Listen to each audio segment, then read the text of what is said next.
Welcome back to Hidden Power. This is a Pokemon podcast. The Teal Mask DLC for Scarlet and Violet is out right now. We have not played it. Today we're going to be looking towards the future at the second DLC, the Indigo Disc. We're going to be discussing possible remakes and much more. Today is a very special episode. My name is Dusty Gogoat, and with us today we have Lumio's Post. Hello. Soul Silver Art. What's up? And our special guest, Drogane. What's up, buddy? How you doing? Doing pretty good, man. How's everybody else doing? Very good, man. This is the day you'll be listening to this the day after the first DLC for Scarlet and Violet is out. Like I said, we haven't played it, but I'm so excited to get into this episode because we do want to give listeners something to chew on while they play the game and think about. We got plenty of theories to discuss in this episode. Let's start with the fact that the Teal Mask leaked about 2 weeks early. This threw a wrench in a lot of our plans. I want to hear from you, Drogane, Soul, Lumi. Where's your head at right now? So for me, like, I'll probably, by the time this drops, I'll beat the Teal Mask because I'm better than all of you. But besides that, I was kind of, when I saw that drop, I was like, immediately, I was like not thinking negatively towards like who dropped it. Like there was a lot of people that were upset because it did release a lot of like the decks and then obviously the Ogre Pond stuff, which you guys have already talked about prior. Yeah. I get that. I mean, but if you're online and you've been online for the past 14 years and something's extremely popular like a Pokemon, there's no way you're gonna avoid leaks. You're gonna see something. My thing was, I saw that and I was like, here comes Nintendo. I'm not recording anything whatsoever. Right. Because there were people that were saying, oh, Nintendo and Game Freak did this on purpose to drum up hype. I'm like, absolutely not. Absolutely not. No way. Because if they were to do something stupid like that, and the reason why I say it's stupid is because they've already released how many trailers on it. Like, they don't need to drum up any more excitement for it. It's good to go. So This was someone who already had the information, and they're like, all right, I'm going to put this out for people that want to look at it. That's perfectly fine. But as Nintendo sees this, their communication with Game Freak is a little bit weird because they're already, like, you can tell they want more of the Pokemon shares, like, for a fact. Like, they want... Oh, yeah, this is a whole different conversation, but I bet that is true. Yeah, we've touched on that in the past. Definitely, like, I'm not trying to steer it too far away into, like, this whole big topic, but realistically, when a Nintendo rolls out a game, it is spotless. Yeah, you know? 100%, yeah. Including DLC, including marketing, all of that. They're not in this business of, let's leak the entire new Mario 2D Wonder game. Like, yeah, they're also, not into it. So, for listeners, what you're saying is... Yeah, right. That wouldn't be too bad. I'm excited for Mario Wonder. Me too. That's gonna be a fun game to play. But like for listeners, what you're saying, Drogane, right? We're 2 weeks out from the DLC, right? They would not purposefully leak the content. I actually didn't even hear that. I didn't hear at all that people were thinking Nintendo or Game Freak leaked the games, right? But if they had, they people wouldn't always also speculate that. I mean, like you have Coup. People have always speculated is like. See, I would say that's different because he's not actually like releasing game. The thing is that but I'd still say it's kind of wild too because Coup has said some things that are pretty divisive. He has a very vulgar way of speaking. Yeah. I doubt that Pikachu's up there paying a man to say some racy things. I just saw Detective Pikachu doing that. Right. I can see Detective Pikachu doing that. Yeah. But they're not gonna. If you want to leak a game to help its sales, Detective Pikachu's the one you leak. That's the one you leak. You don't leak. No one cares about that. No, and wait a minute. People care about that. I'll tell you right Detective now. Pikachu? No one cares about Detective Pikachu. There are 5 people that care. No. I'm gonna prove to you why they're gonna care about that. Let me explain. Explain why. Let me explain why. Because it's we're getting so off topic. We are, but you mentioned it, so now you forced my hand. Okay, it's because it's creatures. So Soul will probably back me up on this one a little bit. That's actually interesting. Creatures Inc. Because Creatures designs all of the Pokemon. There's going to be a lot of lore and there's a lot of dialogue in that game. So while we may be like, oh, I don't want to play Detective Pikachu, for those people that want to dive back into Rhyme City, especially after the movie, and they want to see Pokemon from Galar in Detective Pikachu, and they want to see them interact in a animated / video game way, that's who's hyped for that game. That's really interesting. Is that actually how the Pokemon Company is divvied up? Game Freak works on the games and the characters, and then Creatures works on lore and stuff. Creatures does the models, I know not really that. the lore, but more the designs of the Pokemon themselves, which means that the animations are going to be better in that game, even though the graphics are going to be worse. That's what's really weird about interesting. Yeah, I don't think I ever realized this. I'm on the Wikipedia page right now. It said before Creatures was called Ape, and they worked on what is it? They worked on Earthbound, Mario's Picross. Yes, which is a crazy good RPG game for back in the day. I don't know if you played Mother 1 and 2. No, I never did. Mother as well is insane. And by the way, neither of those games are really kid friendly. Maybe Earthbound is, but Mother is definitely. That's interesting. I can say that right now. All right, this is totally off topic, but I kind of like. Let's just ride with this thought process. I really do like the I don't like the idea. I don't have an opinion one way or the other, but I do kind of think about it. Right, like what is like when it comes to the ownership of Pokemon, what does that look like in maybe 10 years? Right, is there a scenario where Game Freak would not have Disney buys it and then sells it to Apple? See, yeah, right. Like I don't think that's gonna happen. But what I'm saying is like. This is what I go back to, right? Disney bought Star Wars, right? Disney bought Marvel. Those are different eras for those franchises at that point, right? Yes, it is. If all of a sudden Nintendo has full access or a majority, 50%, whatever of Pokemon, right? What like do their designs? It might be like a better game, but maybe the Pokemon suck. I don't know, right? Maybe the stories suck. I don't think they'd mess with the designs. You guys talked about this a little bit last week or a couple weeks ago in one of your other podcasts. Soul brought up a good point where he said he doesn't think they would mess up with the designs. I don't think they would either. What I think that they would do is because now they're in more control, they're going to be like, hey, we own this franchise. It needs to be up to our standards. Yeah. I don't want to see myself fall through Glaciato Mountain today. I want to go to the top of Glaciato Mountain and see like a Garchomp fly over and scream at me in a cinematic way. You know, that's what the expectations. The expectations would change for less crunch time probably and more resources, because if you go back to Gold and Silver's days, the original president of Nintendo at that time immensely is the one responsible for getting those games off the ground. 100%. Nintendo is? Mm-hmm. Yes. Yeah. I forget his name, but the president at the time who took over for Nintendo at that time was instrumental for Gold and Silver even being made in a lot of ways. Was it Gold and Silver or Red and Blue? Was it Shigeru Miyamoto? It's one of those times. So yeah, I was hoping you'd be able to find out for me. I think it is. I think it was Miyamoto, and it was that he was like super involved, just like you're saying. He basically made it happen because he put. I think if I remember correctly, it's really bad as a Pokemon fan. We should know these things, but they basically had too much data or whatever. They had too much going on, and he figured out a way to make it all fit on to the cartridge. Yeah, they even referenced that, and I always thought it was really cool. In Sun and Moon, if you go to the Game Freak office, and it's not Howoli City, it's the one on Akala Island. Hia, I think is it. But you go to the Game Freak office, and they will say, "Let me tell you about Miyamoto." And they talk about when we were developing the games, Gold and Silver, we actually didn't have, and they tell you the whole story. I think it's really cool. Yeah, that's really cool. Yeah. So to rope that back around, my point is, we're bringing all this up not to steer it too far off topic and go back to where the leaks are concerned. Let's say Nintendo owned most of the shares of Pokemon, right? Yeah. If those leaks came out, people would be fired. Like that's exactly what would happen. That would never happen under Nintendo's leadership. But because Nintendo does own a good amount of Pokemon, but not enough, Pokemon does what they basically want to do, with the exception of Nintendo as publisher. I bet because they're in charge. That's interesting. I bet because there are so many, there's so much communication between these different companies and assets are flying back and forth, right? I bet that's the reason why there are so many Pokemon leaks, right? Yeah. Yes. It does, like, Drogane's definitely right. Like, when the people come after you for leaking something, it's Nintendo that comes after you.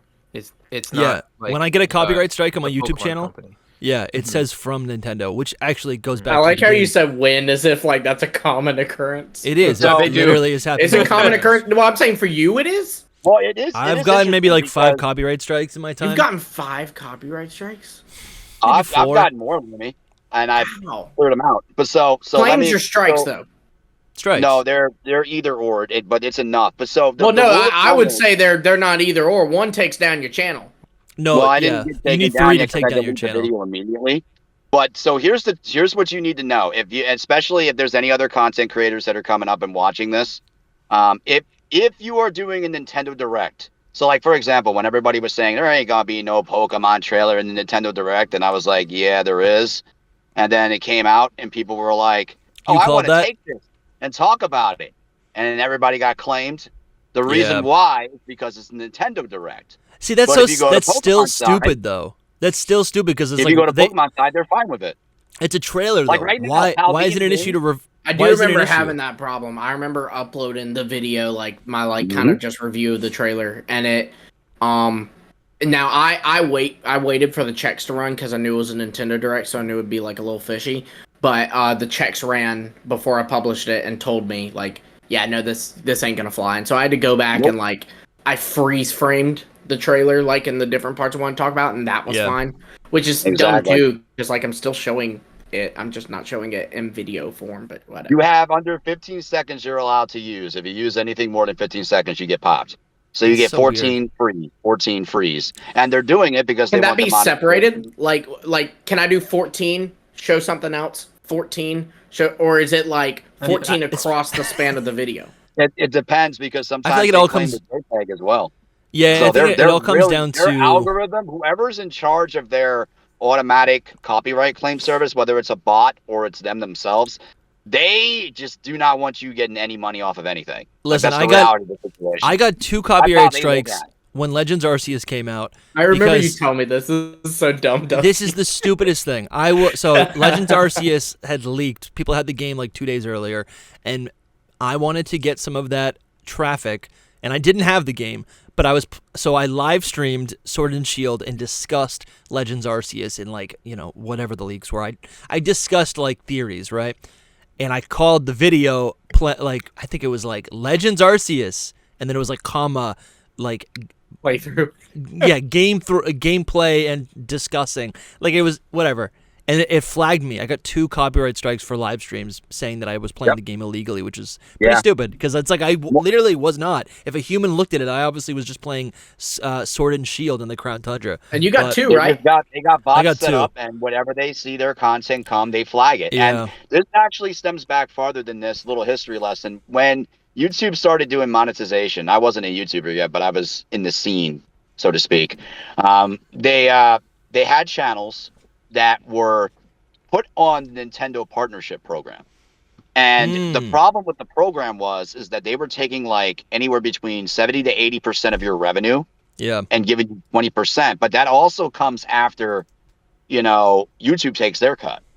So they were already in a space back then where they were like, we don't mind you talking about our stuff. We just want the money from your video.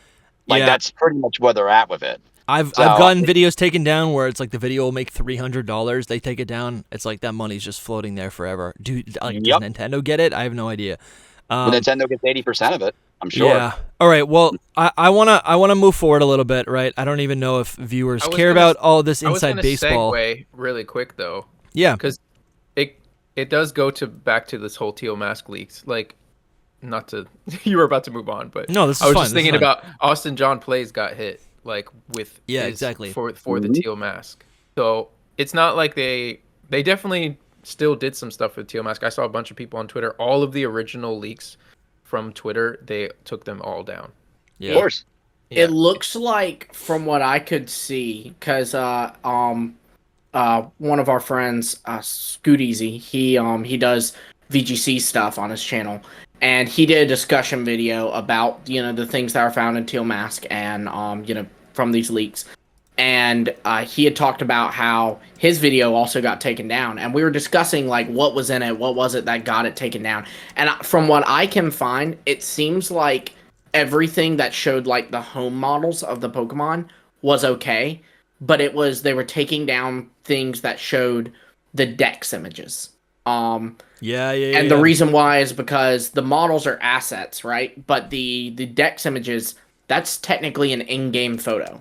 Mm-hmm. Exactly. If you post pictures, you're gonna get like if you post pictures and you're over like 1,000 followers, that's like, okay, you need to erase them at some point. Because the thing is there's a certain, this is such a bad episode for like for like sponsoring or anything. They will not. We're like telling people how to do this stuff. But basically, like if you post leaks, like it's gonna be 3 to 4 days before they come after you. Like that's kind of how it is. So what you have to do, Soul, going forward is, because you're on, Twitter's not, Twitter anymore, it's X. It's called X. He's an X content creator. You X out the photos. You can also you just X them out. Oh yeah. We should put our episodes on OnlyFans. I mean, it would obviously just. Oh my be like, god! Like we have episodes of Secret Power. It's the same thing as Patreon. It's the same thing as Patreon. Timestamp it, because that's your first one right there. We should put our episodes on OnlyFans. It's the same content. It's the same content. Dusty, I do not want to have to explain to my wife why I have an OnlyFans account. Bro, it's the same content. It's literally OnlyFans has. Louis comes in, he's like, don't worry, Drogane was on and he said some illicit stuff. We had to put it on OnlyFans, so that's the only way we can get there. OnlyFans has like comedy specials, right? Like we're a comedy special. Has it? Yes, it does. It definitely does. It has more than just. I'm kind of kidding, but like also, I don't know. Well, also Dusty's game for anything. If it means monetization, we're down. If you're enjoying this episode, please consider supporting Hidden Power on Patreon or YouTube channel members. Right now, we have 4 tiers, and the lowest membership starts at just $5 a month. Supporters get access to our secret Discord server and help control the direction of the podcast. Supporters also get access to our archive of bonus episodes. Okay, so our Discord, honestly, is popping. We have other creators in there too, which is kind of fun. It ain't just the 3 of us. We're discussing leaks when they drop. We talk about news. We'll be talking about how Soul Silver Art has, just garbage takes. It's much fun. It's a place for us to connect. I'm in there every day. Also, we have revamped our merch store. So proud of every product that is in this store now. We have stickers, t-shirts, mugs, ball caps, right? The dad caps. These ball caps are embroidered. Look at this. It's literally an embroidered. So clean. You cannot get anything more high quality than that. I just got news. Do y'all hear that? Soulbasaur says that he even has his own merch. I'll talk for him. It's beautiful. Very cool designs. You guys should check it out. Very Japanese style. Even the front of the shirt has a unique logo. I'm getting one for sure. If you're invested in this show, invest in the show. Thank you so much for watching, and now back to the video. Bottom line, DLC leaked, and I was surprised. We had to private our episode, so that's a long-winded way to say that episode will be live when you're listening to this. So go back and listen to our 2-hour reaction to all the leaks. It's a good episode. It's a good breakdown. But to move forward, there's still so many questions about the Indigo disc. I think I'm actually really excited for the Indigo disc. I think the teal mask is going to be fun. If you're playing this, if you're watching this on Thursday, I'm sure it's fun. But the Indigo disc seems like that's going to be the climax, the solution, whatever answers, whatever more info we're going to be getting about Area 0, the Paradox Pokemon, Terrapagos, the 19th Pokemon type. That's the stuff that I'm super excited about.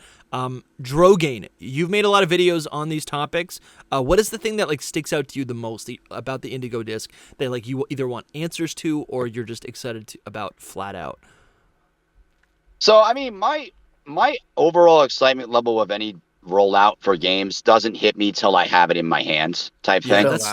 Me too. Especially because of now being a creator on YouTube, a lot of what I'm doing is focusing on what I can see from what we're getting versus, just kind of when I was a fan only, I was like, oh, I'm excited for this or that. So for the Indigo disc, what I am most excited for is I do want to know a couple things about certain characters. What is Serrano's deal? That's my first thing, because of his supposed background, and that's another thing they've been doing very well with these 2 DLC packs. They keep introducing a new character where we're like, that could be the villain. And then another guy comes out or another girl comes out and goes, wait a minute, that could be the villain. So it's like we're kind of in a space where characters are very interesting to me in this DLC, the wrap up in the story.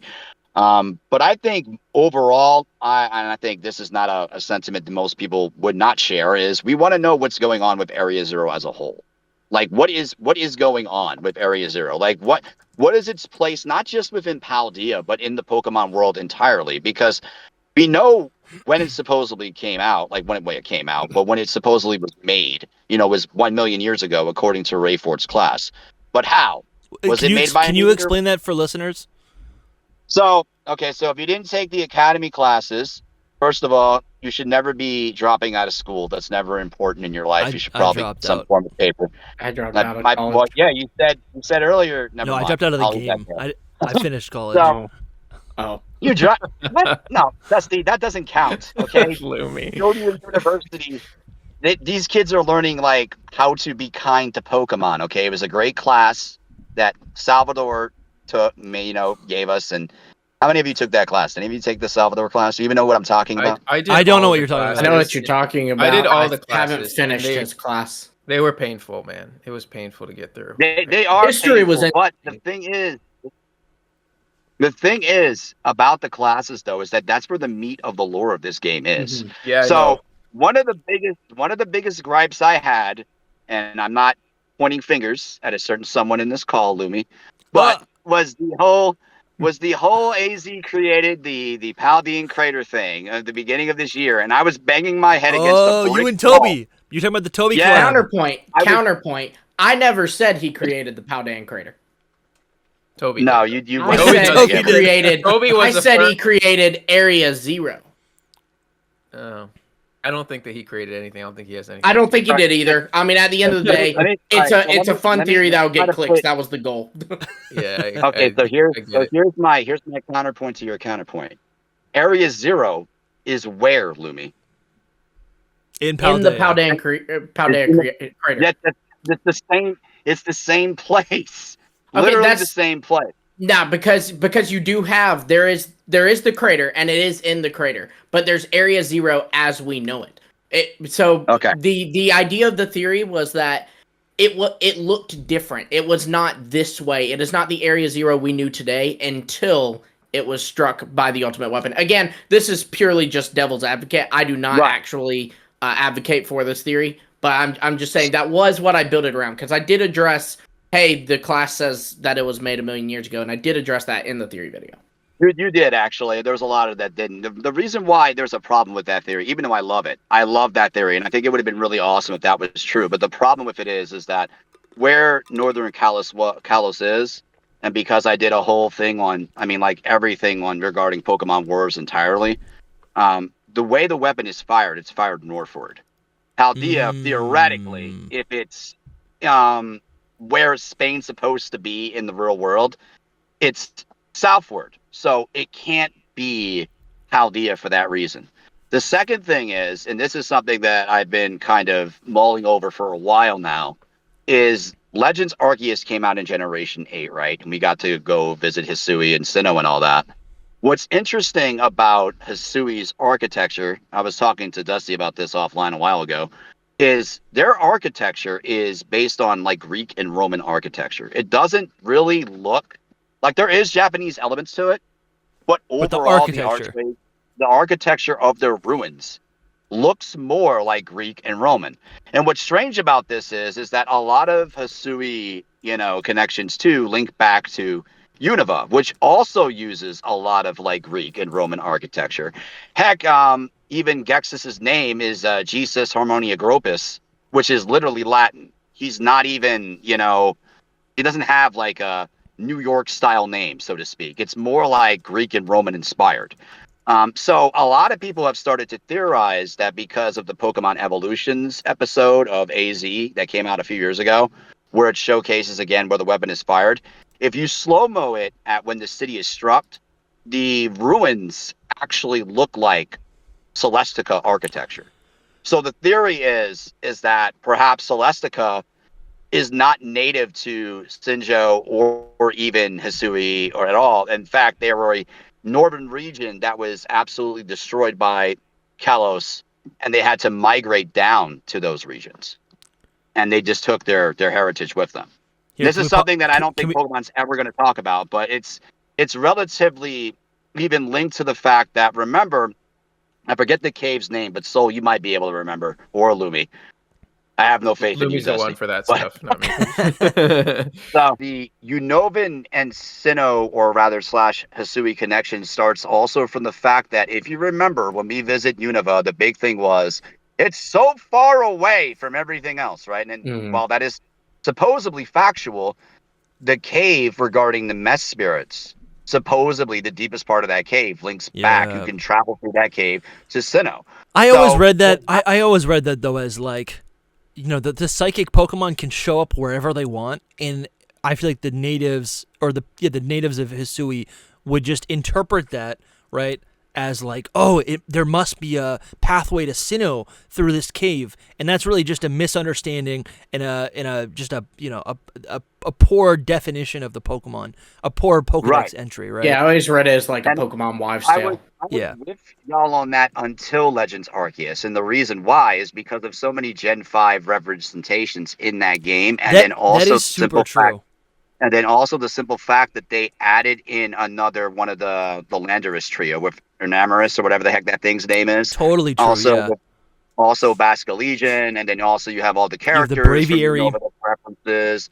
Volo himself, his design is not Japanese. Like, yeah, he looks Japanese, but his design again is very Greek and Roman-esque. That's really cool that you say that, and I wonder. So, for viewers, you can see right here, this is a picture of the Shrouded Ruins in Legends Arceus, and Drogane keeps referring to these ruins as being like inspired by Roman architecture because they're marble columns, right? I think that's a really interesting point. I'd say Greek, but yeah.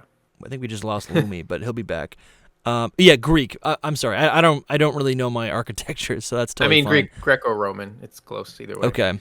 And then there are a lot of ruins in Japan, but as you can see, it's mostly stone and then wood. That's what I'm seeing right here from these Google images. Oh yeah, Japan's is completely different because of, the culture. Hey, sorry, y'all. My camera was just bugging out.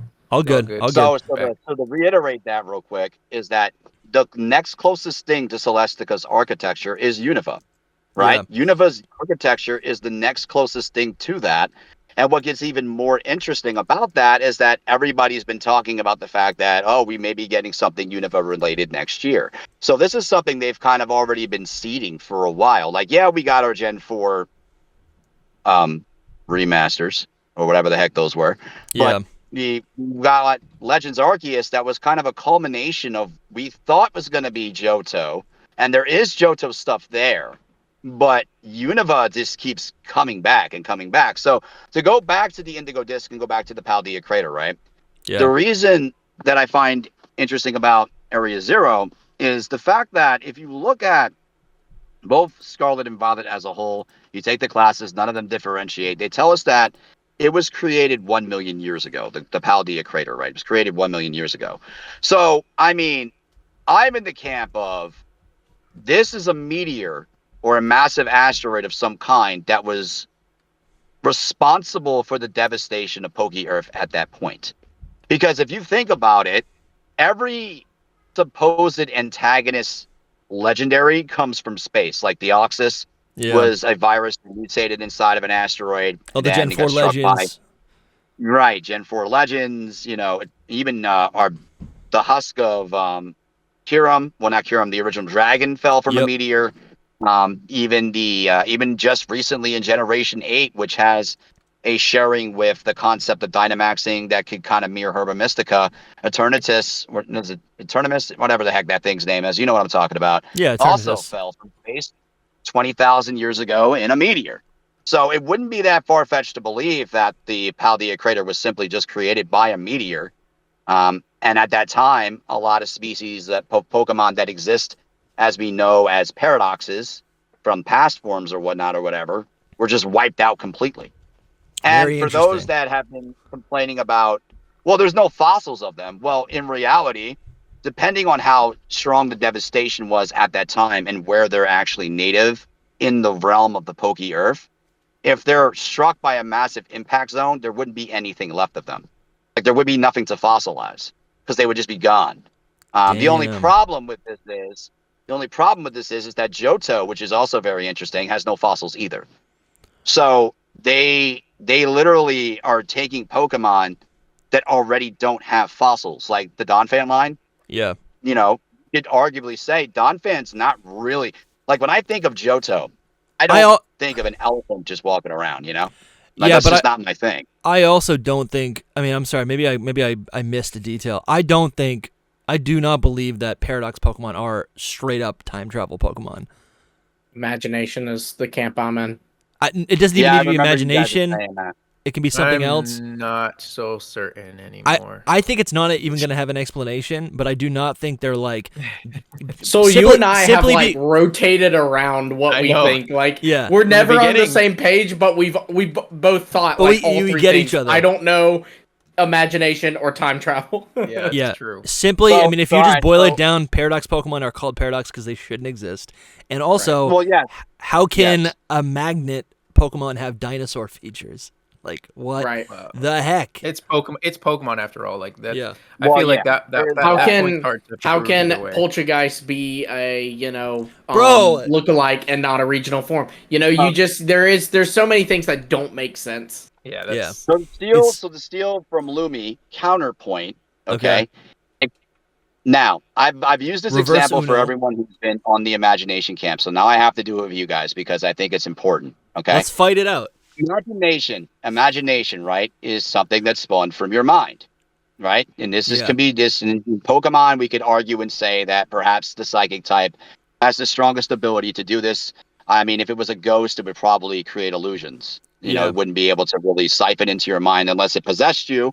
Which, if it possesses you, then that's a whole different story. Then it's actually the mind of the ghost and not really your mind that's at play, right? So here's my problem with the imagination theory. Okay. If multiple people go down into Area Zero, multiple people are down there. The imagination of each individual, if it's a trigger zone for your imagination or something is triggering that person's imagination, would come alive.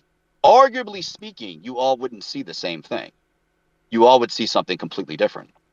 Now, this argument is already kind of in place with the love of the beasts, because originally they drew all the beasts together. And people were saying, well, that's how, it all spawned from one individual's imagination, right? Don't you think some like an image could be projected into the person's mind to make them see something like a psychedelic drug or whatever the analogy you want to make, right? Like you could put That's not imagination, though. It could be the imagination. I think imagination is just a fan term for pretty much like make believe, right? Think of it like technically speaking. The connection, the basis of the imagination theory comes from Ku using a movie as an example of an explanation for Paradox Pokemon, and in that movie, it was someone's, I believe, their dreams or nightmares coming to life. So technically, not even imagination. Technically, dreams, nightmares. Yeah, and I want to make the connection, and Drogane, I think this kind of complements a lot of what you're saying. My biggest connection is the dream world, right? Where you go into this area, you imagine something, and then you bring it into the real world where it exists, right? So I get what you're saying where, yes, if we're all having our own understanding of something, then basically I see it as like the imagination of one being, which could be Terrapagos, or could be a great weapon of one of these characters that we don't know about yet, or maybe it's Serrano, who knows, right? I'm imagining, if it's imagination, it's from one single thing that gets brought to life, and then we all experience it in the real world. It's a vision that every person sees, or right. I don't think it's using the imagination of everyone in Area Zero. I think it's using the imagination of either its own one person or a select few people. Yeah. So to answer that comment, do we think that Terrapagos right now is in Area Zero, or do we think that he's in the Indigo Disc at the Blueberry Academy? I think he's in Area Zero. Yeah, I think Area Zero. Come on, guys. He's not. He has to be in the Indigo Disc. He has to be a Blueberry It's called Academy. the Indigo Disc. Yeah, right? Part of the Indigo Disc is going back to Area Zero to find Terrapagos, who we also see in Area Zero in the trailer. Yeah. Yes, he's in baby form. He's in Area Zero. Well, his regular form, his terrestrial form, is when he would go back in Area Zero. So perhaps you take the baby. We see the baby form in Area Zero. You know what I think's going to happen? I think the baby Pagos is going to be like our partner throughout the whole thing. Yeah. I think right off the bat, like little baby Terrapagos is going to be with us the whole time. So he might not be in Area Zero. That would be interesting. I think it's going to be like a Cub Fu situation and like a Liko from the anime situation where we get this baby turtle and we don't know like what's going on with it at all. And then towards the end it like comes out and we have to. Well, so the reason why I brought that up though is not to distract from the Paradox Pokemon thing, is that let's what happens at the end of the story, right? We shut down the time machine, and then the biggest argument is that there's still Paradox Pokemon inhabiting the crater. How can they be inhabiting the crater if, you know, they're from time? Well, what people are forgetting is the fact that Sada and Toro were down there for 10 years doing this. They weren't just down there just now. They've been doing it for a while. And their whole goal was to create a utopia in either Scarlet or Violet, with past forms in Scarlet intermingling with, you know, the current Pokemon that reside in the crater. Their purpose was to create a paradise, which is essentially they were trying to create a future and modern day paradise of intermingling of species of Pokemon to exist in the crater at once together. That was their whole goal. Beautiful. People, they're not just bringing them in there just because they're like, oh, I want to look at them. No, they wanted to create this paradise, and this paradise took precedent over everything else in their lives, including Arven. Okay? So when the machine is shut down, if that was the thing that was causing imagination, well, then all those things would pop away, you would think, right? If a Pokemon is triggering someone's imagination, then you would think that Pokemon would be down there. Now, they could explain it away by saying, oh, you know, Terabagos was hidden away and it was just using its imagination or dream world or whatever to keep propelling things into the crater. Okay, perhaps that works. You could also try and tell me that maybe Heath is somehow still alive and his mind is being used to I'm so sorry, guys. propel things into through imagination. But it's just overall, the concept of a paradox, I really think they're pulling from time paradoxes. Yeah, absolutely. Because, so my thing overall is like, I'm in the camp of, I do think they're from time.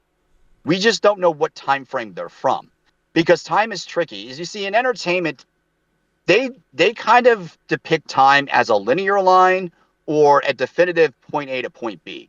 In reality, when you think about time travel as a whole, no one has ever actually accomplished it yet that we know of. So there is no blueprint. I don't think it's no. That's a conversation for a different day. I don't think it exists. Period. But I think you're like nailing it though. I think this really will be the plot. I think it's basically these paradox Pokemon are a result of mistakes, right? So like the idea that we can create this is what every evil team has always done was seek paradise of some sort, whether it's total water or total land or resetting the universe, right? These evil teams are always trying to create a paradise. And in the Pokemon universe and also in other media, there's no paradise. It's a fallacy. There's no paradise, right? You can't have great things without bad things. It's just like our reality is a reality, and our reality is a paradise. So when you go off and try to create another paradise, right, you're going to end up with these, like, basically these paradox Pokemon are artifacts of, like, they're leftovers, right? They just, like, have happened to appear, and it's like, why are these even existing? And it's that time paradox that you're discussing, right? It's like these things, right. All of a sudden we're like, oh, we'll create a perfect universe and it'll be amazing. And then all of a sudden, and we see this in the Area Zero plotline at the end of the game, at the end of base Scarlet and Violet, right? These wicked Pokemon are everywhere and they look mutated. They're either utopian future images of Pokemon that we're familiar with, or these like reptilian, awful, horrifying, draconic creatures, right? These reptilian creatures. To add to that, though, just to bring up another point as to why I'm still in the time camp, is the argument is, well, how could they be pulling them from past because they don't look anything like the beasts we have today? The thing that people are missing is all they said was that they're pulling them from past time. They didn't say what past time. It could be an alternate timeline. It could be somewhere else altogether that has nothing to do with the Poke Earth that we understand or even acknowledge, which would mean that the reason why all these paradoxes exist is because they're not even from that timeline. They're from some other timeline entirely. Yeah, I guess. And so my also prediction is that this kind of mirrors the concept of what they did with Ultra Beasts. You know, Ultra Beasts don't exist in Poke Earth. They're brought there because of the Ultra Dimensions. And, you know, that's That's a whole element of time and travel that exists in the universe, exists outside the universe of Poke-Earth. That's a good point. It's weird because while Pokemon is very simple, a lot of the stuff they pull from can be very complex, especially and they when distill them down into these simple ideas where it's like, oh, how do we and Solus said this, right? I feel like Sol was the first person to explain this, right? It's not that complicated. It's an Among Us. Like, how do you make a mushroom Pokemon look from the past? You give it a dragon tail, right? You give it these dinosaur spikes and a dinosaur beak and yellow eyes, right? Which doesn't make any sense in our universe. And 4 legs. At the same time, though, like when you're talking about the Pokemon, sure, but the like actual lore behind Pokemon games can be like pretty deep. Even though they won't like say that it's deep, but there's like text most of the time that will be like, oh yeah, this is actually really a deep subject. I do have my own theory on all of this, which I think that this is actually it. I think this is actually it, and it's crazy because it's gonna start being all over the internet because a lot of people are catching on to it. Basically, it comes from this YouTuber who's an Italian YouTuber. His name is Sidonia. He comes up with like the craziest theories, and he's on point for a lot of stuff. But anyway, so it's not my own original theory. I just have other thoughts that I bring into it as well. The whole thing that I can't get off of is that the whole like paradise protection protocol thing, and like what's the paradise, what's the hidden treasure. Is this him? That's him. But he will. It's all in Italian, and he talks for like 4 hours, like on theories. Oh, I love streams that. And stuff. That's awesome. He's great. That's what we do. Yeah, it's true. But basically, this theory, in short, has a lot to do with the anime as well, because I think that the anime is like a parallel of what is happening in the real game. It's not like exactly what's happening, like you can't bring those characters into the Scarlet and Violet universe. But basically, I think that and this comes from him and other people, I think that the treasure and the place that Heath wanted to get to and all of that, the paradise, is an actual place, like at the bottom of Area Zero. Like you can go through, or like where the time station, what the heck, time machine brings you. So like I think that where the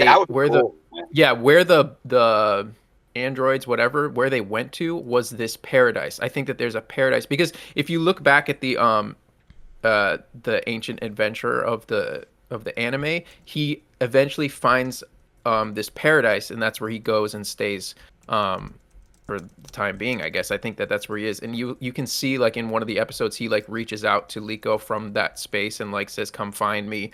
So I think that it has, and it's all has to do with Terapagos, too, because the baby's, like, making this all happen. That's very interesting. I like that. Yeah, it's a deep rabbit hole. Like, you could go very far down into this. To this person? Yeah, that's the ancient hero. Mm-hmm. So I think that, and this ties in with Ku's like recent Dragon Palace tweet.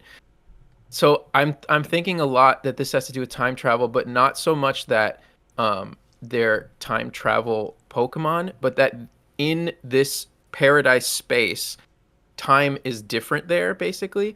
So the Pokemon there changed, or like where they're pulling from is from different times and universes, basically, to bring them out. Basically an alternate dimension, essentially. Yeah, it's basically an alternate dimension, but they want it to have to do with time. And I think the Dragon Palace thing, so like the Indigo Disc or the Blueberry Academy, I think will have more to do with like it being the Dragon Palace, which is in the tale of Urashima Taro. When the guy goes down to the Dragon Palace, time works differently there. So I think that whole thing is going to come around because it has to have more to do with that story too. When you look at the Teal Mask, it's like this has a lot to do with the tale of Momotaro. Like that is the main tale throughout the plot, right? So in the same way, the Indigo Disc is probably going to be similar, and there is time shenanigans in that story. So I didn't go through the theory well because I haven't actually written it out myself yet. I'm going to, but I haven't done it yet. I have it all in my head, but I'm just not as good as explaining it with words. So it's a big one. Anyway. Yeah, I like that because I mean that actually kind of fits the final piece in the puzzle for me if that's factual, because then that satisfies the concept of why people thought it was from the dream world or imagination, but it does also relate to the fact that the terrestrial phenomenon is responsible for the fuel of time travel. Because remember, they said they use terrestrial energy to bring these Pokemon through time. So maybe that's what Terrapagos's overall objective is that it has that ability, like you were saying, to kind of, bring these things from that side back over into our side. Exactly. That's the whole point. Like, and this would be like Terrapagos's like origin point. You know what I mean? And it's like it's home where it has this power to bring back and forth, just like you just said. And the whole paradise of it all is like it's a paradise and it wants to protect its paradise or like bring certain people there. The thing is that humans can't go back though. Like if once you go, like the androids were like, we can't come back or whatever. Only Pokemon can go through, right? Do we know like what Heath's fate was, or the people who wrote the journal? Like, could they be stuck in the past? In history, he just goes back up top and he just gives them the book and then he moves on. Like that's what's specified. Like, is he dead? Is he retired, or could he still be? We don't know. We don't know. Could he be stuck in time? Could we meet him at the end of the DLC? Could we meet Heath? Definitely. Theoretically, the way the book is structured, it shows him at the end shaking hands with the academy director. So supposedly he did return to the surface, but that could be propaganda. There is a possibility that the book was told out of order. So if that's the case, that's interesting. Yeah, which would make sense with the whole concept of revisionist history, right? Or interpreting, artifacts from the past and interpreting the history wrong. So that's interesting. There's data in Scarlet and Violet, unused data. There's one for a NPC named Billy, one for a NPC named Onair. A lot of people speculated that might be Nemona's parents. But then there's also one for Heath. So perhaps that's evidence of Heath showing up. Yeah, that could be it. We'll see if it happens. Hopefully it does, but that'd be great. I mean, what I would like then, if that's the case, if we're going to return to Area Zero with Terrapagos, then you have to let us go to that place then. If you don't do that, that's a letdown. I totally agree. I really hope we get... I think we're going back to Area Zero. The whole thing is called the Hidden Treasures. No, we are. It's confirmed that we are going back to Area Zero. Yeah, they said you'll go back after you complete the story of Indigo. Because the depressing thing is that basically means you will not get Raging Bolt, whatever Entei is, until after you've done the Indigo Disc Blueberry Academy plot. Exactly. So guys, I want to segue a little bit now. Right, we're talking about Terrapagos, Area Zero, Drogane. Let's get your take on the 19th Pokemon type, the 19th Tera type. What do you think about that? So I just talked about this, actually. Have any of you guys watched the Paldean Winds episode? Yeah. I have not. Yeah. So, Lumi, since you watched it, was it just me, or did they put a lot of emphasis on sound and music in that episode? Of course. That was like the whole thing, yeah. So at first I thought it was like, it's just about her story arc. But then remember that guy who's like a researcher, I forget his name. Something very interesting and that also may make Dusty happy here is, Dusty, you know the professor from Pokemon Sleep, right? Correct. In the episode, the professor from Pokemon Sleep and the kid from the Paldean Wind episode, they look very similar. Yeah, but what's also it looks like SB Juju. Yeah, okay. He does a little. Besides that, though, the reason why I bring him up is because I wasn't thinking anything about sound outside of the fact that it had to do with the girl's arc, O'Hara, until he mentioned that Sir Titan is soothed by certain sounds. So then I started thinking, are they going to introduce a sound type? Is that what they're going to do? Are they finally going to make it a thing? Because I hope so. Sound could definitely differentiate a lot of normal types into a new type, and you could also use sound to do super effective damage to a lot of types as well. Like, it's not unheard of to be able to use sound of some kind to do super effective damage. Yeah, I think that sounds great. They could implement that. Yeah, I think sound has always been on the table, but I think if that were to be the case, they would have, like, what would the connection to that? What would the connection to sound type be to Terrapagos and the Paradox Pokemon? Well, not only that, but all the other type, because the Terrestrial hat well, is think all about the it. little types circling. When you terrestrialize, there's this distinctive sound. Yeah, I think it's the Pokemon cry, isn't it? No, it's like a little, like almost like a crinkly noise. Yeah, I think it's probably a little bit of there's a very distinctive sound when you terrestrialize. Not only that, but if you're going to introduce a new Terra type, right, and it has to intermingle with the other types, it's going to have to be something that is simple, but does add some complexity to the game, because then otherwise, what's the point of introducing it? Like, what's the point of bringing it in? And this could segue for them to be able then to introduce a new type as a whole, going forward into Generation 10. Like, it's a soft touch. Like, oh, it's a Terra type, but then they reveal what the actual type is. That's kind of where I think they're going with it. I have thought that as well. I was like, I don't think that they'll do it in this generation, but if they do, like, eventually reveal a new type from this type, that would make sense to me. Just that, like, this is just like a little taste of it, because it's a Terra type of a type somewhere out there. I don't know if it would be the sound. It's the Terrapagos type. I think we have to look the rainbow type. Listen, I don't think it would be the sound type, but if it could function like a sound type, you know what I mean? The prism type. Right. It could have the properties. But that's not sound. That's light. Work very well. I'm not saying it's going to be sound like that, but I'm saying in the vein of what sound could do. Like, for example, I'm thinking of types that it could be super effective against, such as like ice and steel. Because ice needs more weaknesses. Very much affected by sound in a lot of different ways. No, you're right. I think it's very effective possible against grass and rock while you're at it. Even if we don't get like an actual type after this, it's still possible that this Terra type functions like what a sound type would have functioned like. Yeah, it just won't be called that. So like, if you're saying like, oh, there's going to be a sound type, I just don't think that that's happening at all. But it's just like it could be right. Game Freak's version of a sound type, if that makes sense. And then eventually, who knows, maybe they can make it into a type. But it's I feel like they've already made a big enough deal about it, right? They've already they hinted it, they teased it all year, and then they had the big announcement, a 19th Tera type, right? And they also showed us what the element looks like, or the image looks like, right? And to me, it doesn't look like any sort of sound type, right? I feel like the types are very obvious with how they look, what their colors are, what their effects are, what their this one's like a mix, well, actually, It could actually, they didn't show the actual symbol of the type. If you think about it, they showed how to try, but when they showed the actual types itself, where the gem pops up, it's just Terrajewel. They didn't show the type that fills the Terrajewel. If you look back at the trailer, all right, I'll pull it up.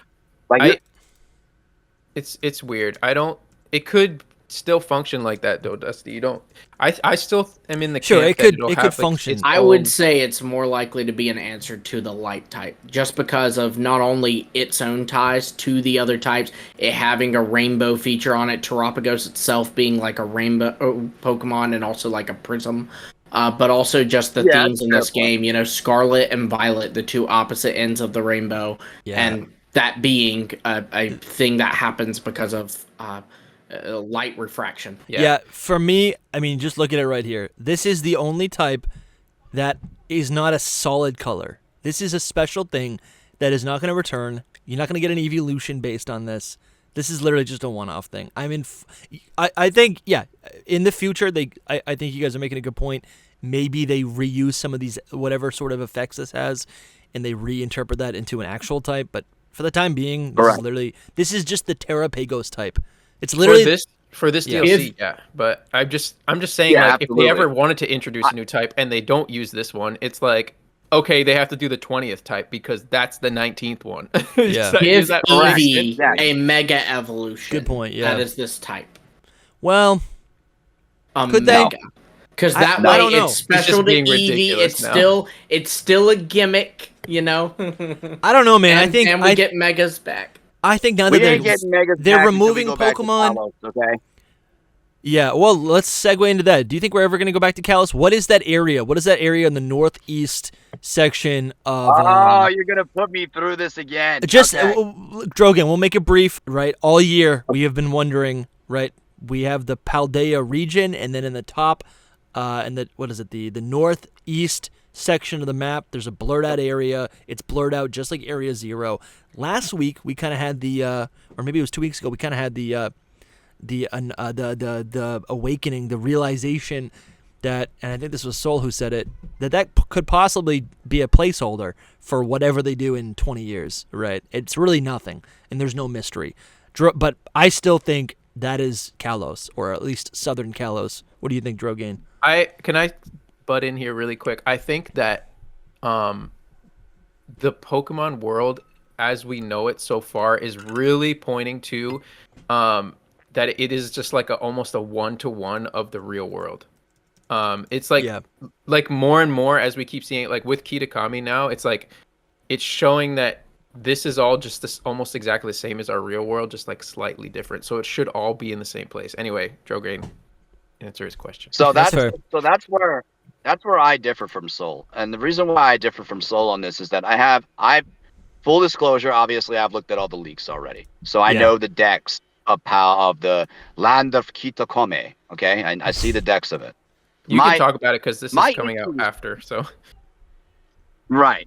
Well, I mean, yeah, but I'm saying everyone who saw the leaks already saw the decks. Yeah. So the point is everything screams we're gonna be over in Johto, Kanto, Sinnoh, Hisui like area. My only problem is that in order for them to do this, they would have to build a whole new asset map and transport us away from Paldea, which means that when we open that map, we're only going to see the land of Kitakami. Now, theoretically, if we open the map and see the land of Kitakami, you should see Johto and you should see Kanto right down from there, if you think about it. Yeah, you're right. But the reason why I'm still kind of leaning towards it being the northeastern section of Paldea is when they did France, they only did the northeast corner of Kalos. So if they're going to come back to Southern Kalos, my question is when and why and for what reason? Because it would have to be something that would really make sense for them to do. They're not going to do it would they do it as a new generational game? Like, would they give us a new Southern Kalos as a generational game? They're not going to do Andorra. They made that pretty darn clear. So if they're not going to do that, and they have this big blotted out asset in the game, just like they did with the Area 0 crater area, they're using it for something. The only thing that keeps me from being 100% saying that that's not Kitakami is because of how Japanese inspired it is. That's the only reason. But they're going to have, that's actually a video that I have coming out at 12, literally today. It will be literally 2 days ago when this airs. But I'm talking about that. Like, I'm specifically mentioning, are they going to divert finally and be like, all right, yes, Kalos is north, Paldea is south, but this is the area that separates it? Or are they really just going to be like, here's the land of Kitakami, but it's an island. If you don't know where it is, but we know it's somewhere in Kanto, Johto, Sinnoh area, they have to answer it. The bottom line is, regardless of how we feel, whether you're like it's over by Kanto, Johto, or it's over by Paldea, Kalos, it has to be answered. Literally has to be answered. Doesn't. There's no question about it. I wish that it had to be answered, but they don't have. They do this kind of crap all the time. We know they don't have to, but it would be a missed opportunity if they didn't. Let's say that. And let's face it, we've been Pokemon fans for a long time. Pokemon is a great game, and it is also full of missed opportunities. It's true. Where were my Megas and Brilliant Diamond Shining Pearl? I was with you a whole lot, Drogane, on this being in the Northeast, and still to this day, I agree that maybe what's the right word? Like mechanically, it might be that spot in the like game data. It might be there, like the asset that they use that might be Kitakami, but actually being attached to Paldea lore wise, because of the leaks and what we've seen with them just talking about, Ursa Luna and all that going there, and then like all of That's the one as well. Yeah, there's so much that points to it being in the Japanese like Pokemon world that it just it like basically has to be. It's like 99%. But like I said, it could be the asset is right there next to Paldea.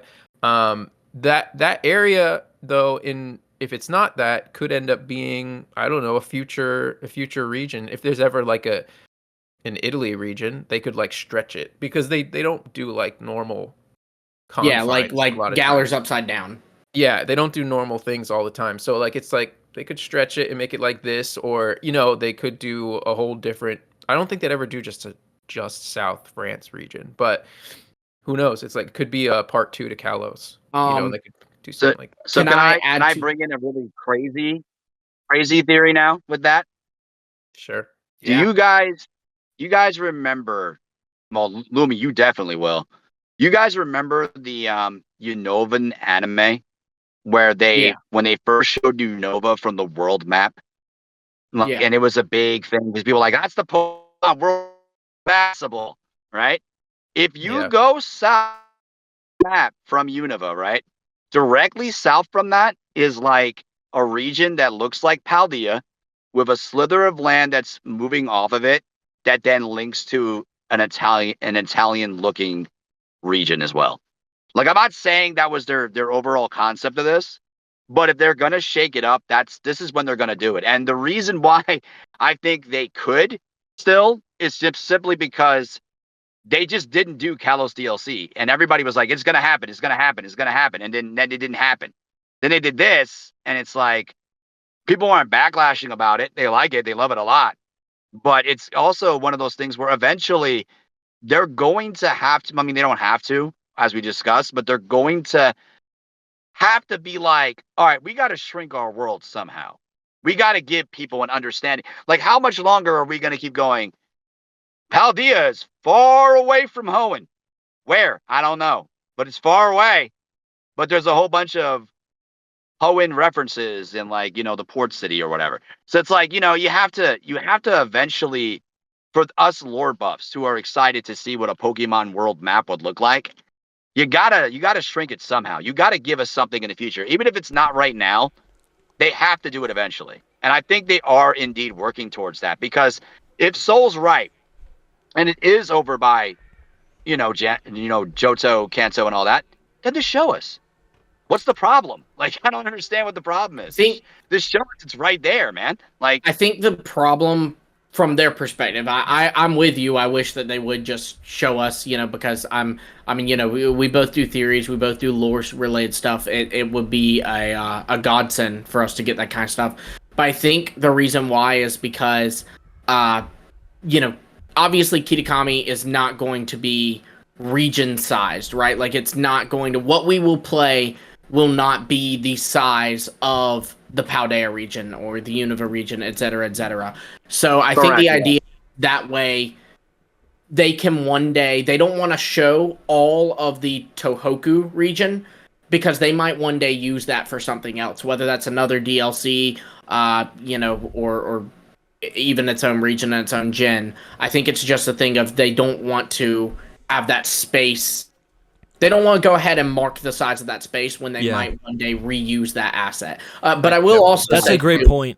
I will also say, limit themselves, I do truly believe the one of the biggest things, we said this, like Drogane, you were talking about, when people pointed to South Kalos DLC, this was one of the biggest contenders for it. And while obviously South Kalos didn't happen, I do think that it is still a huge point of Game Freak saying Kalos is up there, is right near where that area is. You have 3 dragon trainers. They use a Gudra, a Dragalge. Yeah, and they're aware. Whether or not it's a hint Right. at what's to come is a different conversation. Right. I don't think But it is. it's But it still a might hint just and be they're their way aware of of it. going. Because they know that we're going to go. Paldea is Spain, And they which want us means to do that. Kalos, which is France, should be right there. So it That's what I was at gonna least say. their way of being like, hey, look, we kind of did the thing, And honestly, so think of it like this, guys. There's also, right, we're in a new era, the last 5 years of, maybe like 4 years, where like we now will have DLC in our Pokemon games, right? This didn't exist before. Every game was based on a new region, and then that was it, right? Maybe we got a couple additional areas, but it's all within the same region. I actually love to think about going into the future. Every new Pokemon game, yes, it's based on Spain, but then DLC could be based on Japan, or DLC could be based on the Azores, or a random island off the coast of Unova, right? Who knows? We get a Gen 10 region, let's say it's India. Let's say now the DLC is, I don't know, you go somewhere else, right? It's in South America, who knows, right? I kind of like that. I kind of like that a lot. Because then the DLC... I don't love it too much. I don't have a problem with that. Oh, I love it. Because we're getting new areas of the Pokemon world. Too much. I think my biggest problem with it this generation is that it's taking away from Paldea as a whole. Yeah. That's how it will always be, though. As a region, Paldea itself, like I say this all the time too. When you think of Paldea, what's the first thing that comes to your mind? It's the crater. It's not the region. Definitely. It's really not. When you think of Kitakami, makes me think of sandwiches. Well, yes, that too, of course. But my point to this is that that's also the downside of experimenting with your DLC. Like, you know, if we go back to like Generation 3, Fire Red and Leaf Green, they added the Sevi Islands to Kanto. Yeah. But that made sense because of where they were basing their location off of.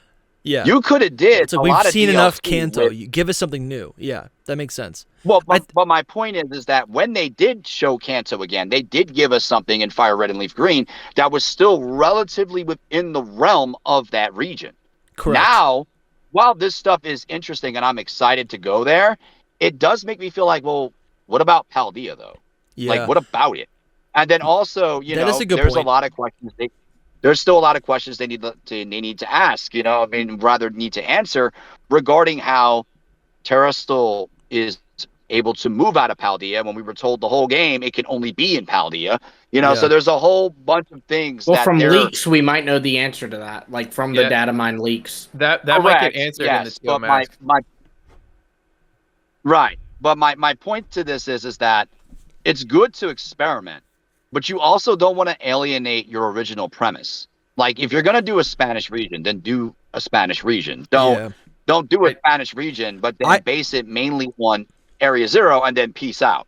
I definitely agree because it takes away from the Spanish region. Like, okay, we got Paldea. That was that one game, which is fine. We got it right, but if we're doing more in the same game, I just feel like why go back to like other things that we've seen before or new things when those new things could be focused on more in a new game. Like, we could have had a whole region of Kitakami in like Gen 10 or the same thing with, you know, it's just kind of like that. It would be better for me personally. I can see people, it's in a matter of opinion, honestly. I could see people like it either or, but.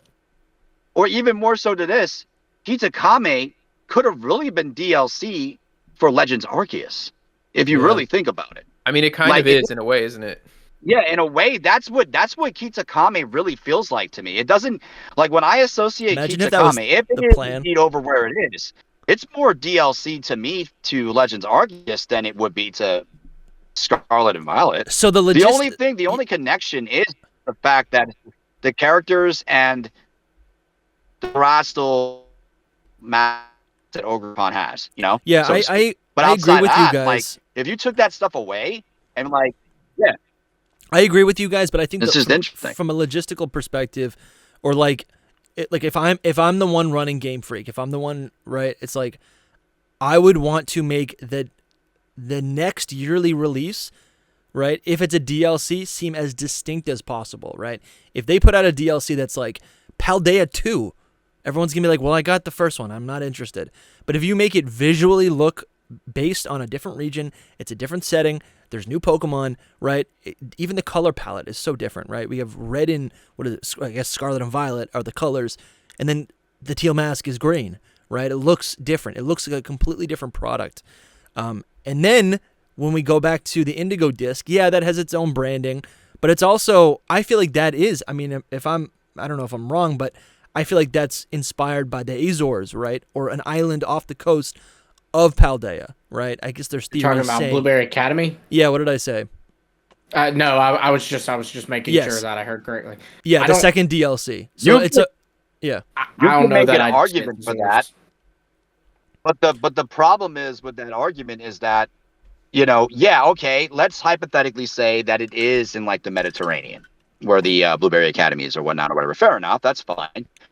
But then why is there so many Unovan references with the Blueberry Academy? And like everywhere you turn around, it's more inspired by Unova than it is Paldea. Why are there so many Gallo references? And here's another counterpoint to that, real quick, not to take away from what you're saying. What you're saying is, from a marketing standpoint, you want to attract a customer base that may have not purchased Scarlet and Violet or on the fence of purchasing Scarlet and Violet or wants more from Scarlet and Violet. However, they did that with Galar, and they still kept it in the same area that Galar was based in, and it worked perfectly fine for them. There were people that didn't like it, but it still worked perfectly fine. I mean, they're the second highest selling games of all time franchise. Who knows? It worked fine when we did it there. Yeah, maybe they're thinking like, let's bring Pokemon back to the roots. Or maybe they didn't make as much money off the DLC as they thought they would for Gen 8, and maybe they're like, let's try bringing it back to the roots. I don't think we have the numbers for that, so that's a good point. Maybe they're like, Pokemon at its core is Japanese. Let's go to a Japanese-inspired region. But I guess you could, So I mean, there's so much to what you guys are saying. Like, right off the bat, Dusty, like Kitakami could be like leftover ideas from like Hisui. Like they probably were like, should we make this into like a Legends Arceus DLC? Probably not. So then they end up using that. Yeah, some of those ideas for this. There's a lot to go over with all of that stuff, but what are some of you? Do you have other ideas? I did, but I just lost my train of thought. Okay. It was supposed to be a Pokemon Snap area. Yeah, I was trying to play it off like I was cool. Lumi, you and your Snap, man. Look, I'll take Detective Pikachu 2 over Pokemon Snap any day. Oh, get out of here. I would I can't agree. Snap's better. That's an LK. I can't agree. I don't like the on-railness of Pokemon Snap, man. It annoys me. I need to be in control of my game. Okay? That's true. I gotta try it before I knock it. You do need to try it, Dusty. Yeah, I know. You've told me. Man. Shout out to I do enjoy it. I just don't like that I'm on rails. It feels like I'm on a roller coaster that I can't get off. I do like the game, but it's like if I want to get off the ride, I want to get off the ride, man. Right. Like, come on. So Drogane. Shout out to Jordan Pollock, because me talking about Snap on this podcast, literally I got a Twitter DM from him last week that was like, you convinced me, I bought Pokemon Snap. And I was like, yes! You got one. I'm just happy someone was convinced. Propaganda out of here. Yeah, he's propagandizing. Pokemon Snap, if you want to sponsor me, that'd be freaking dope, man. That would be sick. It can't sponsor you, it's a game. It can't just be the company itself, Lumi. Anyone can sponsor you if you believe, That's Drogane. not how sponsors work, Lumi. It's the imagination theory. It works any way you want if you can dream, Drogane. All right, Drogane, we totally bypassed the speed round question. We do this with all of our new guests. Yes, Drogane, we want to know, what is your hidden power type? Sorry, what is your type? And then also, what is your hidden power type? I've been waiting to do this for a long time. This is exciting. So I'm a dual type. I think it's pretty obvious that I'm a dual type. Everyone who watches my channel knows that Ghost is definitely going to be one of them. But the one that I haven't talked about that pans out the dual type is I would be Fire. To be Fire and Ghost. So what Pokemon would you represent? Would you use to represent that typing? Chandelure, Skeledirge, Typhlosion. It's a Alolan Marowak. Oh yeah, that's a good one. That's a good one. All the design. And dude, and it's got the helmet that you wear. Exactly. See, you're catching on. Love that. It's not really a helmet; it's a skull, but I'll take it. Either way. Drolledge has a helmet. It's kind of a helmet. He does. I and like it's him. Purple. Drogane, it should be Cirilla. And it's Ghost Fire. I forgot. You know what's funny? I like him, but I still think Armarouge is better, which pisses me off because come on. Armarouge is better. It is better, man. Armarouge is a little bit better, man. It's not. It's and brighter. And the Roar's even cool too. And I like bright Pokemon. What about your hidden power type? Hidden power type is actually fighting. So definitely would be fighting. Okay, that's cool. I like that.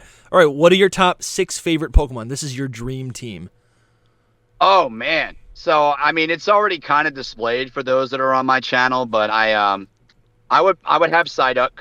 Psyduck wasn't one initially, but as I got older, I started to develop headaches, and I've been sympathetic to Psyduck. So for that reason, Psyduck is definitely one. Dragapult is. One thing about me, as I will say, is that I was kind of waning off a lot of designs of Pokemon in around like the Gen 6 era. But Gen 7, Gen 8, Gen 9, their designs have been phenomenal lately. Dragapult was one of those that just hit me at the right time where I was like, yo, that thing is amazing. Definitely that one. Then after that would come an Inteleon. Inteleon is another one where at first I looked at it like everybody else and I was like, I hate this thing. But the more I played with it in Gen 8, especially when I got the shiny one and I was doing a lot of competitive and I did the tower mastery and all that. Cool. I loved how it like did those slow moves and it would shoot you. It was like it had no like care in the world about basically taking you out. I really enjoyed that about that Pokemon. Man, and then obvious, go ahead. Soul, and then I don't know. Soul loves Inteleon. He hasn't said one thing. Inteleon's great. That's not what he told me. What? Oh, I thought you loved it, Soul. I do. Definitely. Yeah. Another one that's interesting, I don't see a lot of people give a lot of love to, is Miss Magius. I never say that thing's name right, even though it's one of my favorites. But I like that Pokemon quite a bit because I like it shiny. I like the fact that it has that yellow to it. And it's also a little bit of an interesting one to play with through the main story. It's terrible and competitive, but in the main story, it's interesting because it can be utilized a lot as like a utility mon and like Nuzlocke and stuff. So that thing's fun to use. But then obviously we're getting down to my top 2. I've loved Gengar ever since I was a kid. That was the first Pokemon that I was like, that's my favorite Pokemon of all time. Like I cannot deviate from it. I know it's gotten like a lot of forms and love to death over the years, but it's like my Charizard. I absolutely just love Gengar. Gengar is amazing. Gengar is one of those Pokemon that are like so iconic. Right? I feel like if there's like 5 Gen 1 Pokemon, Gengar is up there. And I gotta say, dude, you got a Gengar in Pokemon Sleep. That's pretty epic. I got a shiny one. Oh, that's shiny? No, I had just caught a shiny. Well, I guess you don't catch them in Sleep, but I just fed him. You give him biscuits. Yeah. And you know what's funny? I don't know if this game is stalking me or what, but my first shiny was a shiny Psyduck. And then now it's a shiny Ghastly. So I feel like it's like looking at my stuff and then just giving me the shinies that I want. That's awesome. But overall, my final favorite Pokemon of all time, it is my favorite Pokemon, has been since Generation 4, which is why I'm going to smite you guys with 1,000 flames for your Gen 4 tier list. Right when you said Gen 4, I was like, oh boy. Is Giratina. Giratina is by That's a far good one, though. That's a good one. OG Ghost Dragon Pokemon. Yeah. I mean, I like its personality. I like how it just doesn't want to be, involved in the system of things that it's in. I like its rebelliousness, so I roll with that. Love it. So if you notice, I think I'm probably the first guest on your entire list that all ghost types are my 6 favorite Pokemon. I like that. Ghost. You have a consistency. Psyduck and Inteleon isn't ghost. Oh, that's true. Terraform. Terra types, my friend. You can only Terra one of them. You can only Terra one of them. He knows something. No, I can do what I want. I can do what I want. I can dream, can I? Remember? Yeah, that's true. Exactly. Yeah, that's true. You're getting it, Drogane.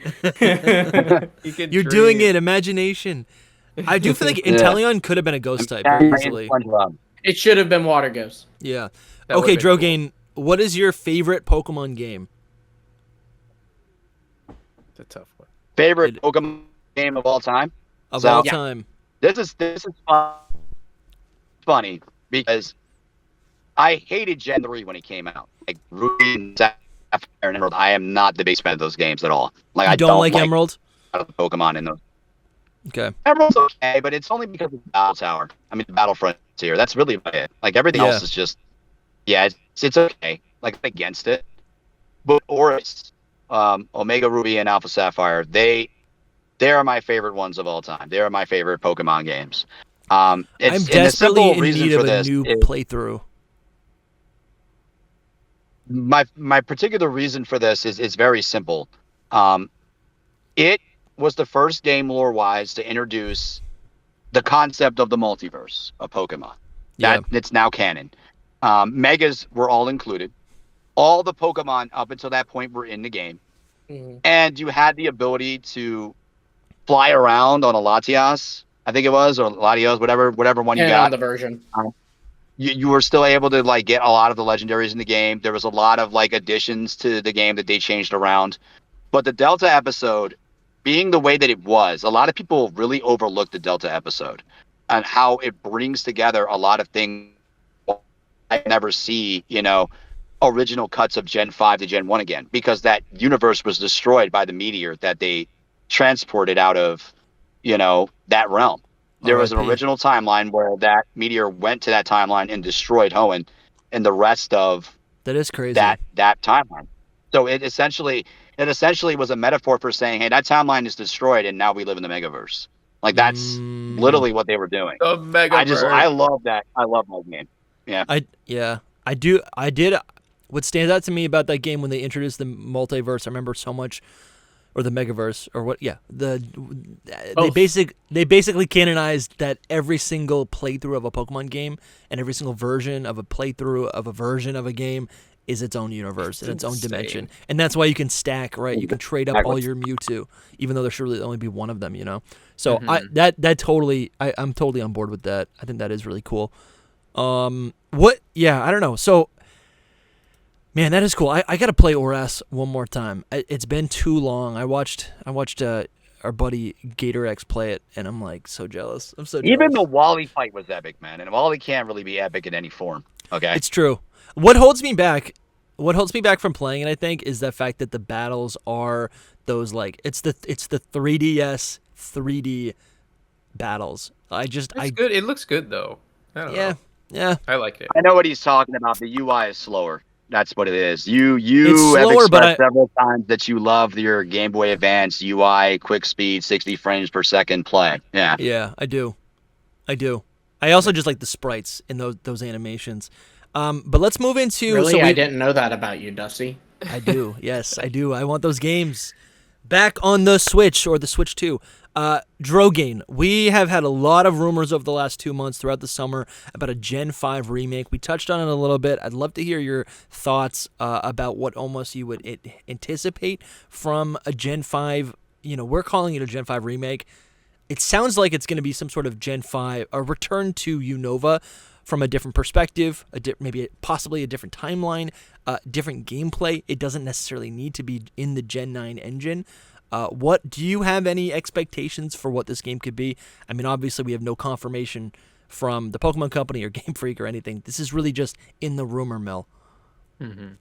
So what's interesting about this is when this came out, everybody was like, I think it should be like this, or I think it will be like this. And it's like, well, we don't really know yet.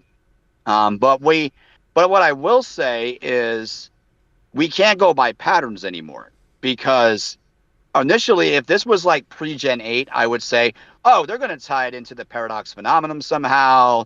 It's going to have some time to Paldea somehow, or whatnot, or whatever. But with Gen 8 and what they did with Brilliant Diamond and Shining Pearl, I don't know if that's going to be the case. Like they could clear cut do several different things. So one thing that I talked about on my channel was I talked about the fact that they could do Ilka remakes of Black 1, the original Black and White 2, and then put those out first, and then the final game on Switch ends up being some form of like, I wouldn't say a Black and White 3, but just kind of like a reimagining of Unova as a whole. Yeah. But what would that actually look like? Because if they're gonna try to keep it tied into Gen 9, then obviously everyone and their grandmothers already talked about this, is the Opal of the City thing with the past and future, could play a role in it. But again, who's the villain? Yeah. You're gonna bring back Gexus? Are you not gonna bring back Gexus? Now it could be his ancestor or something, right? I love. So that is what I did point out. There's an interesting story about Gexus. Gexus is based off of some Irish folklore character who has a grandson that ultimately puts out his eye. Okay. That would Now, be N. Gexus is supposed to be like a, deformed in some way, a lot of people believe, or hurt in some way. And his name, as I pointed out before, is actually his full name is G. Cis Harmonious Gropus. Yes. So I had made a video. I'm going to paraphrase it a little bit because it was pretty long. But the gist of it is that in the Abyssal Ruins, the final character that's shown there that's fighting against the king is supposedly an ancestor of Gexus of some kind. Yeah. So it would be very interesting if they decided to instead of go forward with Black and White 3 or something, go backwards and explore certain stories in Unova that really don't have an answer to, like the Abyssal Ruins. I mean, obviously, there's people that would almost say, like I want a prequel. Like I want a Legends game. I'm like, I don't know if that's gonna happen because Legends was an experiment. Yeah, I think. They Listen, didn't know how it was gonna be yet. I think when people say they want a Legends game, it's really just a far cry for the. It's people saying I want a game that's polished and concise and focused. And I think people also like those action elements of the game, right? I was about to say people really like anything. being like murdered by a nursery.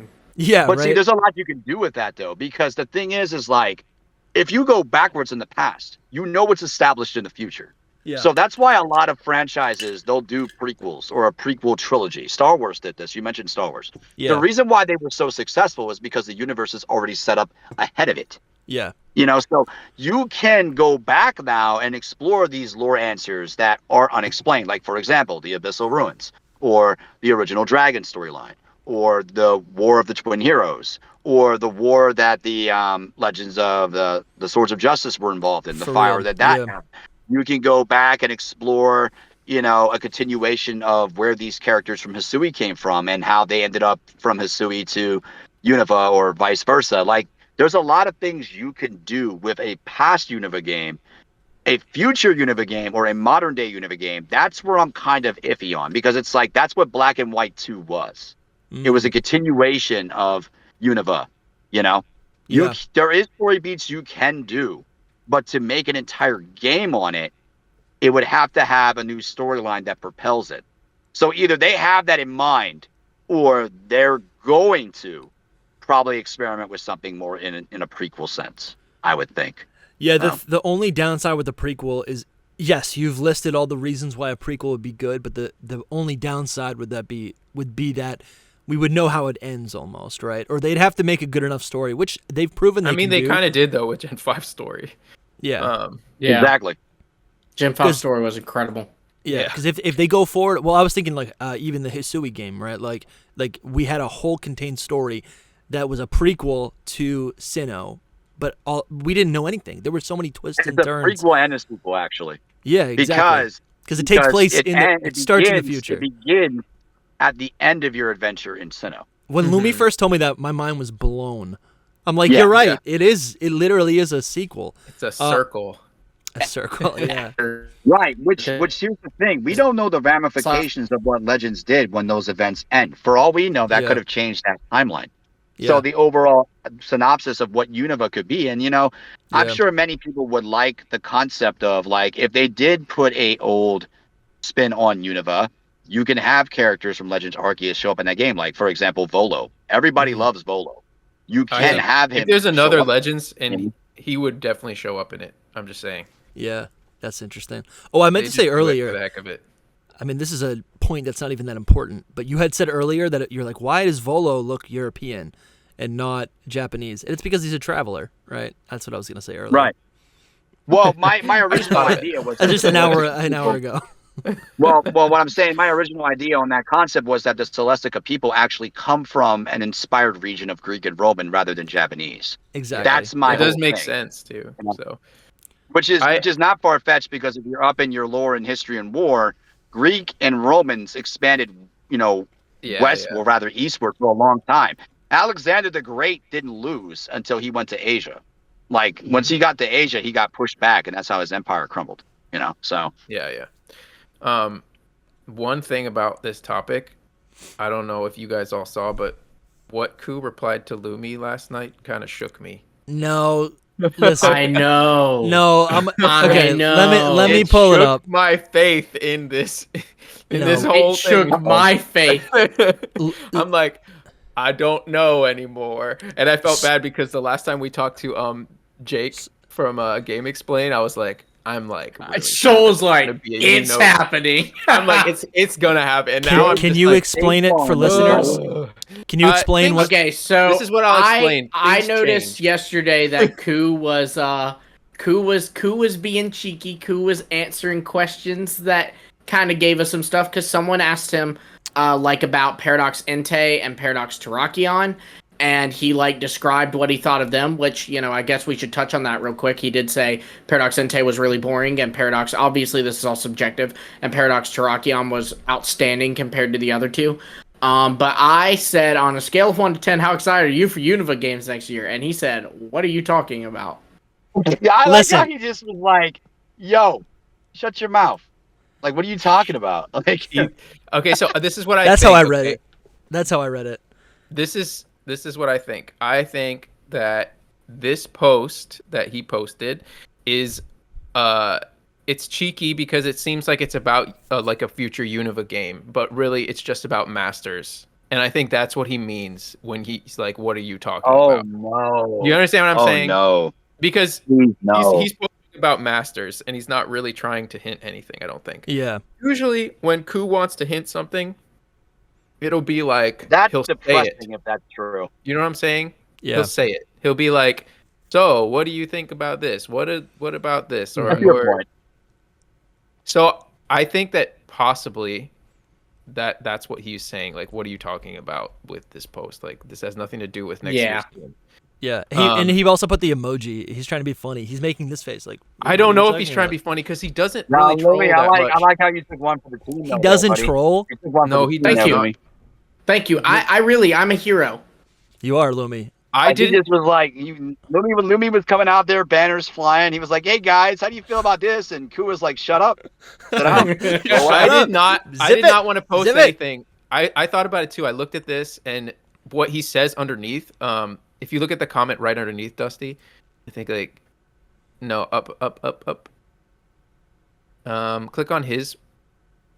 Koo said, "Goddess of Victory," and he's Pokemon Masters. Follow-up tweet. His follow-up tweet to this. Yeah. He said, "Who will be the protagonist?" So I'm like, okay, he's not talking about Masters here. Why would he say that? Who will be the protagonist? Right. But that's why I commented this under that. Right. A lot of people thought that, this is like something that has to do with next year's game. But in the back of my mind, I'm like, no, this is about Masters. I don't think that this is about anything. Actually, what if that's a genuine question? What if he's actually saying who would be the protagonist? Because honestly, that's a good point. Who would be the protagonist of a Unova game? Who would it be? He might be. Which one did you Do you mean the mascot? Lumi. I like the idea. This is just an idea. Obviously, I don't have any insider info. But Lumi, what? Soul? I didn't hear you. If we have a... What did you comment under? Like, was it to his... He said... I commented under the picture of the... girls, and he put Goddess of Victory. But you didn't... so you didn't directly respond to his other comment, which could have been... You know what I'm saying? I guess I could see that. What if in the Unova game, right?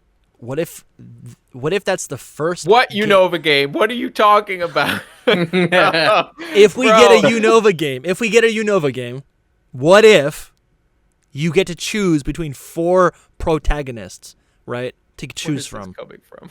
Because there's 4 protagonists in the Unova games. That's the fan logic right here. This is never gonna happen, buddy. Right? There's the two main characters, male and female, in black and white, and then the 2 in black 2, white 2. What if there's like versions of all 4 of those? And then you basically be like, it's like what character do you want to play as? And it doesn't really change. I mean, to be fair, that would be an RPG thing. They do. I mean, I think all the protagonists look the same. Or it's something to do with paradoxes. Yeah, I'm less thinking about that right now, and I'm more thinking about don't get ahead of ourselves and just think that that there's a Unova game next year. Like, honestly. So you've been saying there's gonna be one. I know, but sometimes he told Jake. He's like, easy, dude. Jake's gonna be mad. Sometimes we're gonna have to get Jake back on here to hash it out with Soul. Jake's gonna get fired from Game Explain because of us. No, but honestly though, like everything is not confirmed until it's confirmed. All right. Yeah, like, that's fair. That's actually a true point that we really have to think about too. It's fun. It's fun to speculate, but to be honest, we won't know until Pokemon Day 2024. That's really what's going to happen. Or if he outright says it, though. I do trust him if he outright says it, but he has never outright said that there's a Unova game coming next year. He's just like hinted at Unova stuff the whole time. Like he said what would be your wish list for next year, and it was Unova related games. But again, not saying that it would be. And then he did say that Drayton would hold the key to the next game. Yeah. Which so it could mean that it's a Unova game, right? It could be a region. It could be set in Johto. So, I mean, it could be a region that's like next to Unova, and then the post game is Unova. It could be like the Johto. Dusty, it's your New England region. That's what I'm saying. Like it could be Boston. No, but think about this for a second, though. There is something that's interesting with the concept of that Drayton could hold the key to the lore, because what if he's just speaking in general that it's not going to be Unova, but it's going to be another place inspired off America, like California. California that could actually be something. The problem is that it's not a new generation. Yeah, I was about to say, but it wouldn't be a new gen. Yeah, but who knows though? Who knows?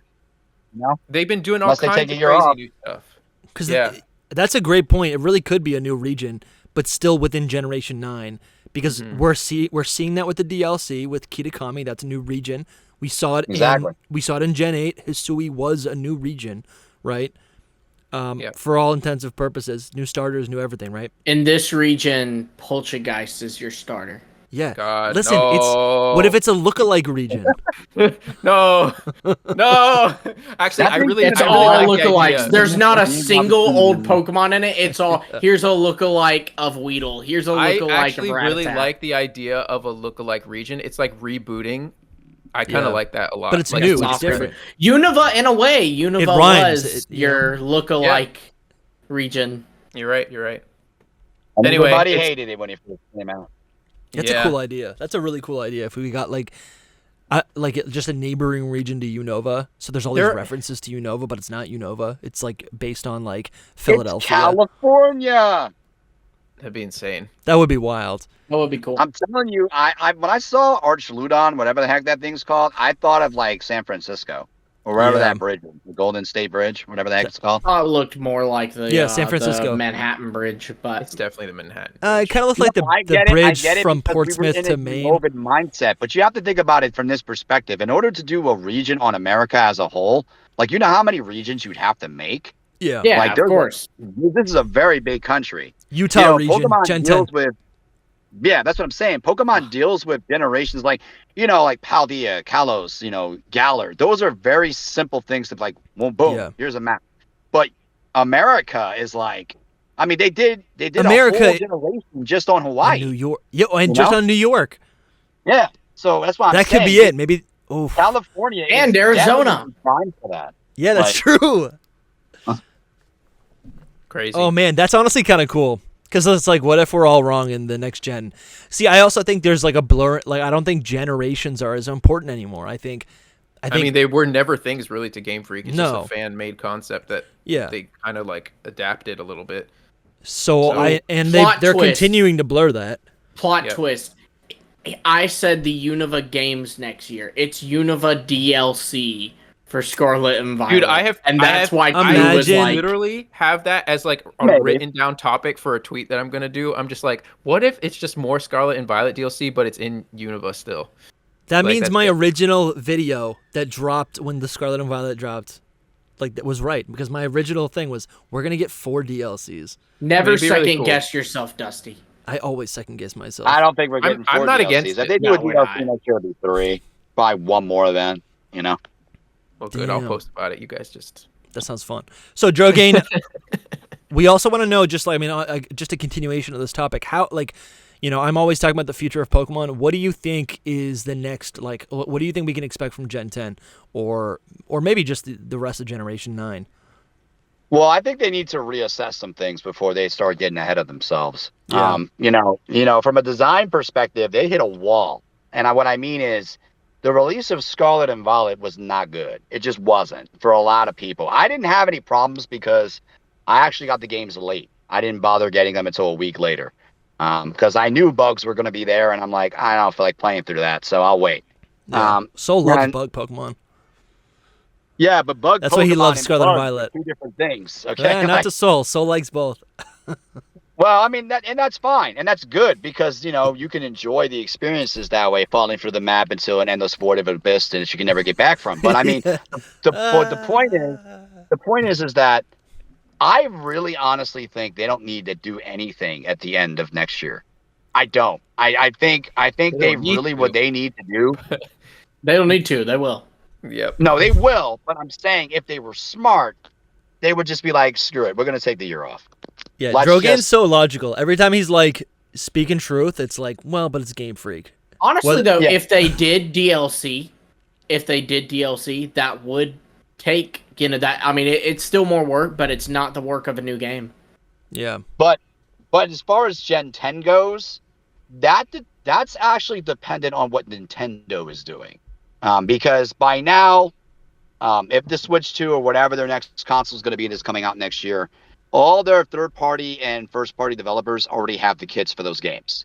The development kits are already sent out to all those studios. Truth. So they know the exact specs of the console. They know what they're making a game for. They know how much power it has, how much memory is stored, all that stuff. They know that.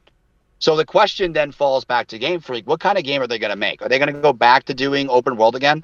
Or are they going to go back to a more linear-based game? I just think they need to continue to diversify, like, who's producing these games. Right. Have someone make a BDSP. Have someone make a 2D game that's in the it's a new gen. Have someone make an action RPG. Have someone make a main series. But they're separate companies. I just worked with Mystic Umbreon not that long ago. Shout out to Mystic if he's listening. Yeah. We came up with something that I think would work perfectly going forward. People like Legends, the way Legends was set up, and people like the more linear, old school style of Pokemon. So what if you do a game, it doesn't have to be Legends, where it's like pocket open world, where you have those big open spaces and you could advance and expand that way. And one, that's like your side game of every generation.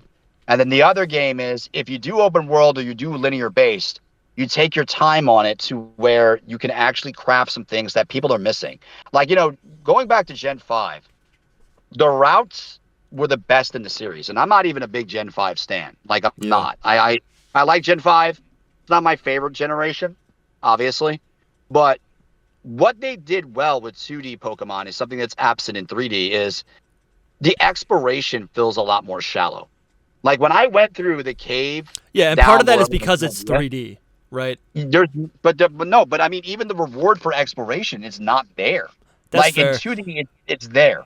Soul, you made a post on Twitter highlighting the magic of discovering a standalone overworld Pokemon encounter in a random cave. That you're totally right that is one of the coolest things about a Pokemon game, whether it's Snorlax, Lapras only on a Friday, right? Whether it's Volcarona, like those are the cool things, and I would love to see only on a Friday. It sounds like Ursaluna is going to be that, right? So they should do it more, yeah. Yeah, I think that's so cool. Drogane, great point.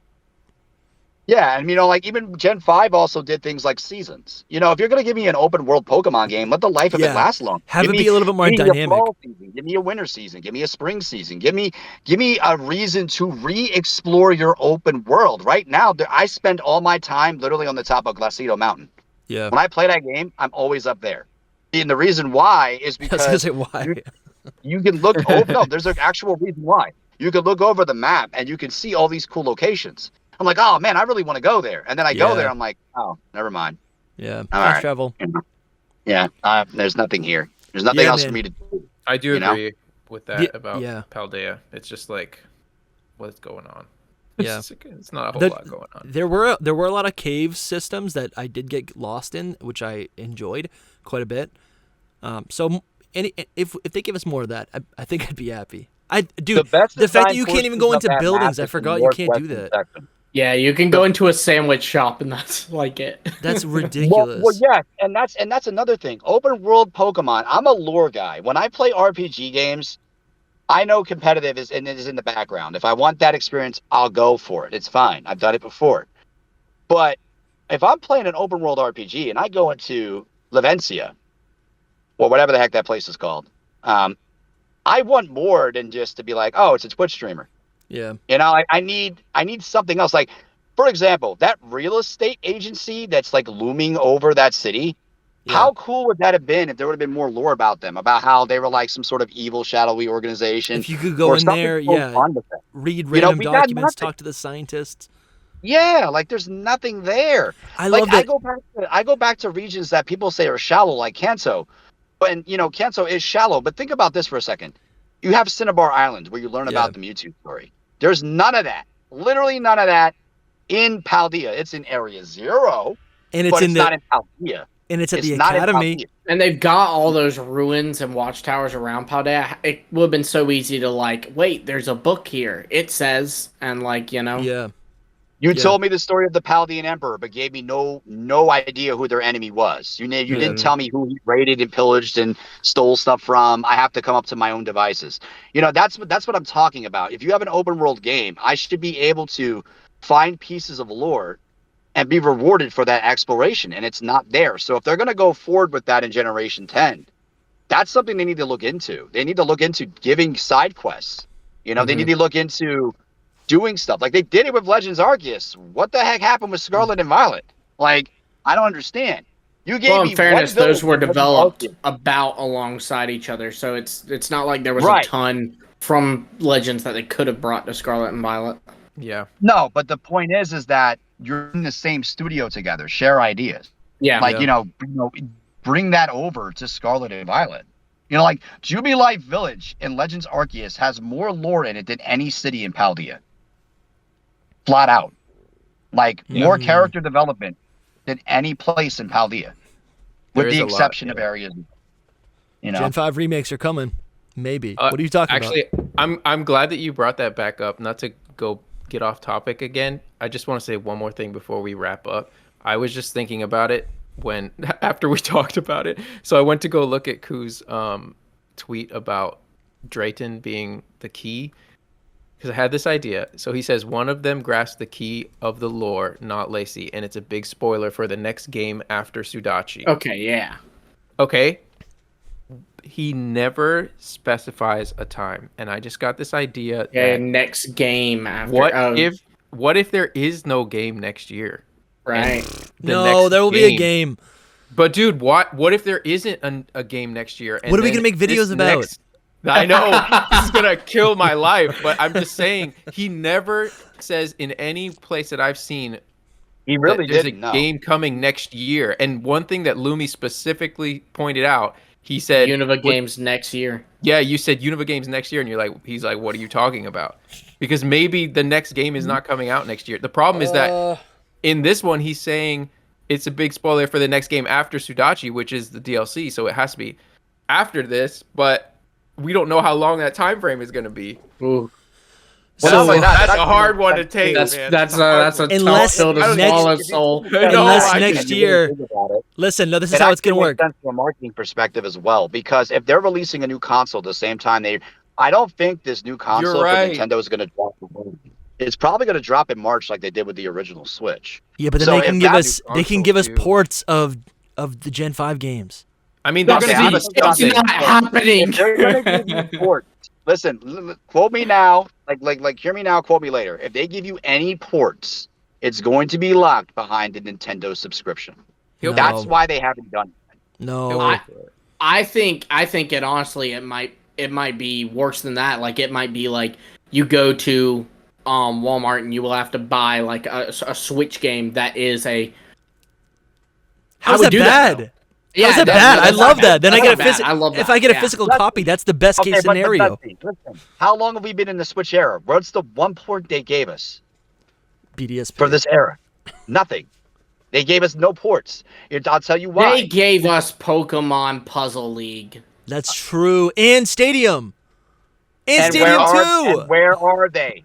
Nintendo Switch Online. No. I believe the opposite. I think they haven't given us ports yet because Game Freak wants to just put them out, and the Pokemon Company wants to just put them out themselves. They don't want it to be tied to the Nintendo Switch Online. That's why we haven't got just like when we got the virtual console games for Yellow and them.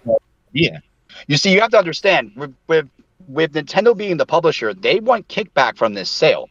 So their mindset is, if it's on their GBA service, their Nintendo service, through the Nintendo subscription, they're going to benefit the most from you getting those ports. So they're not going to agree to that deal with Pokemon simply because they want you to have the subscription. They make more money off subscription. That's true. I would say the Pokemon Company is like, we know the value though, and we don't want to just give it out as a subscription service. They'll buy it. Well, another thing too is for you to connect. That's like Dusty. If they've done that in the past. Dusty, if they did do Gen 5 not remakes, but ports, and you and I wanted to trade, I've got a Girder, you've got a Boldor, we want them to evolve. We would, because we're not local, we're in different parts of the US, we would need to get a Nintendo subscription to connect to the internet and be able to trade with these games. So it would still be a push for Nintendo subscriptions. Yeah. Exactly. Anyway, that's how I'm seeing it, maybe. All right, I think this has been a good episode. I think we solved something here. It's not a hidden power episode. We solved something. They could Pokemon title next year. It's not a main series game though. It's like a mystery dungeon or something. Yeah, like sure. that. There'll be but that's not gonna be November. 100%, we would get Pokemon stuff next year. Like, let's say if they do Pokemon Day, they're gonna release a mythical. They're gonna do like, and you're getting ports of Gens 1 through 3 this year on Nintendo. Yeah, every other month you get a new game. That would hold me over for a year. Maybe they release a new spin-off game that really nobody cares about, and then they do maybe a like what you guys are talking about, like a release of a Gen 5, like just literally a port, and that's it. Yep.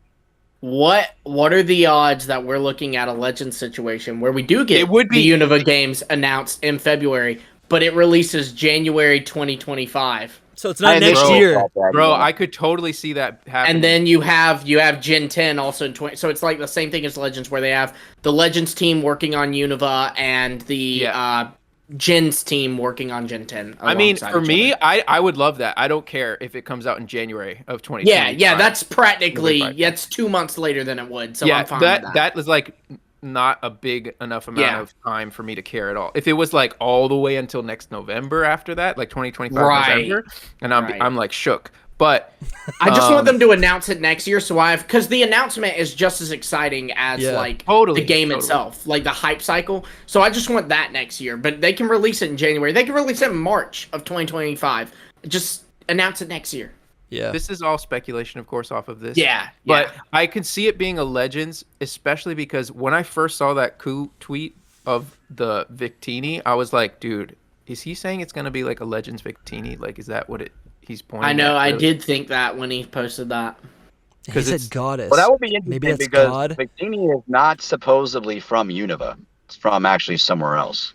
So, which would be interesting because we know barely nothing about that Pokemon. So it's like it'd be cool for them to touch on it. Hear me. And no. Arceus, Legends Arceus was about a mythical. A lot of people always put in legendaries in there, but I would see them continuing the trend of a mythical Pokemon for the title if it was something like that. Also, so the original Dragon crashes into Unova, but what if it's a different timeline or reality where the original Dragon crashes into a different region?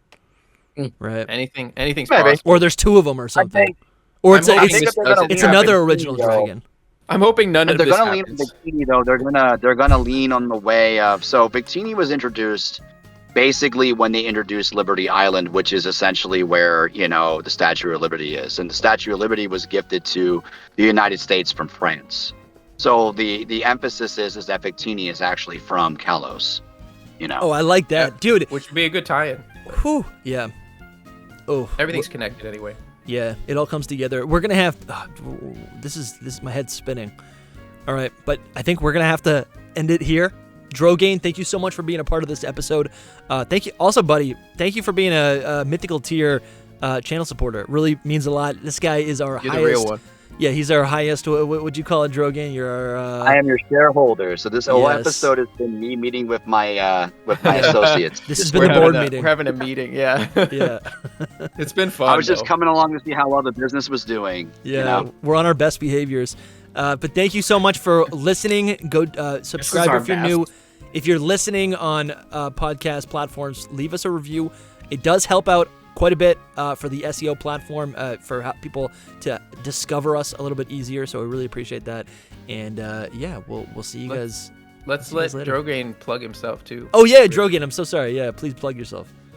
You can find me on YouTube. That's all I have. I am a shadow on the internet. It's just YouTube. You can find me at Drogane or the real Drogane. I finally changed my handle, so I'm now no longer a number Drogane guy. I'm the real Drogane. And if you didn't know already, I do lore videos on Pokemon, everything discussion related to Pokemon whatsoever. You can pretty much find anything you want on there.